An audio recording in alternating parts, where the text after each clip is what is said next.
Hello, আসসালামু আলাইকুম। সবাই কেমন আছেন? নিশ্চয়ই ভালো আছেন। আলহামদুলিল্লাহ, আমিও ভালো আছি। চুলায় দিয়ে দিলাম প্যান গরম হতে।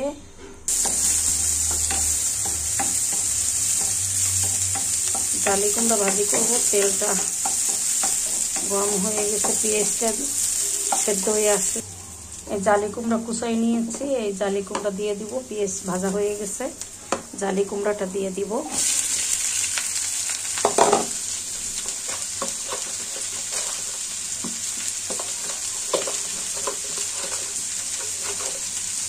দিয়ে দিব পরিমাণ মতো লবণ, সামান্য একটু হলুদের গুঁড়া, তারপরে নাড়া দিয়ে দিব।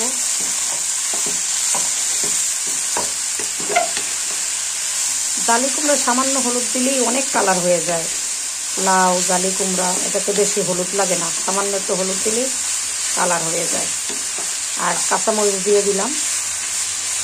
এটা দিয়ে জালি কুমড়া ভাজি আজকের জন্য। জালি কুমড়া ভাজিটা একটু সামান্য টেস্ট বাড়ানোর জন্য চিনি দিয়ে দিলে জালি কুমড়া ভাজিটা অনেক টেস্ট হয়। এই আর কি। এখন ঢেকে দিব 2 মিনিটের জন্য। চলে আসলাম 2 মিনিট পর। এই হচ্ছে জালি ভাজি, দেখা যাক কেমন হয়েছে। কালার মোটামুটি সুন্দর আসছে। কার কার কাছে ভালো লাগে জালি কুমড়া ভাজি জানাবেন। এটা রুটি, গরম ভাত দুইটা দিয়েই খাওয়া যায়, খুব ভালো লাগে। আমি আরও একদিন করে খাইছি,